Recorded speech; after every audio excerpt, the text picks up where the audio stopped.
Good evening. Today we will be discussing the Supreme Court case Texas v. Johnson. The Republican National Convention, held in Dallas, Texas from August 20th to August 23rd, occurred in 1984. In order to protest the Reagan administration, a man by the name of Gregory Lee Johnson decided to do something that would change the very meaning of our Constitution. At the base of this controversy was the First Amendment, which is known as a staple of the U.S. Constitution. It was written in a way that leaves a lot of room for interpretation and imagination. This unclear language of the amendment led to many disputes over the years, but never one as big as the spark that lit the fire under the beast that was the state of Texas.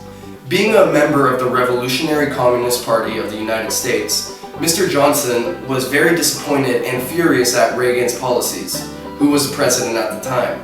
He chose to show this by burning an American flag right outside the doors of the RNC. Amongst the chaos, officials apprehended Mr. Johnson. After a few nights in the local jail, he was convicted of violating an American statute. This statute was responsible for banning the defamation of the American flag in states like Texas. This was not unique, as 48 of 50 states had a law similar to this one.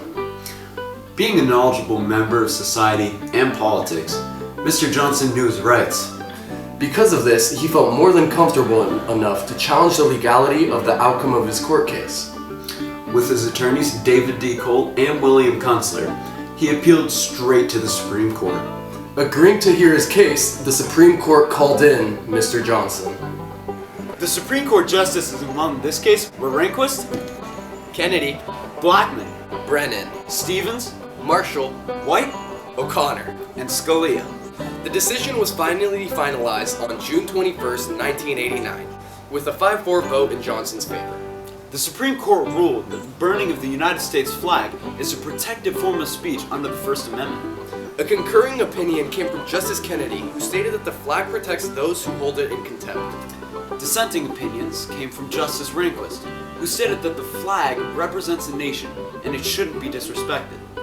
And Justice Stevens, who stated that the flag doesn't represent any views or a particular party, and the reason for Johnson's burning of the flag was insignificant.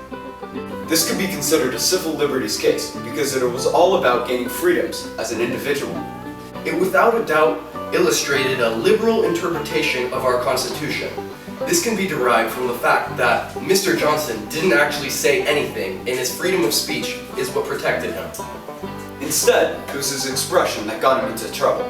But still, his right to free speech is what made him win the case. This decision also indirectly protects political minorities who are in many cases segregated for their different beliefs.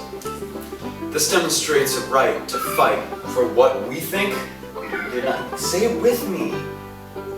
Come on. As we should be able to do whatever we want.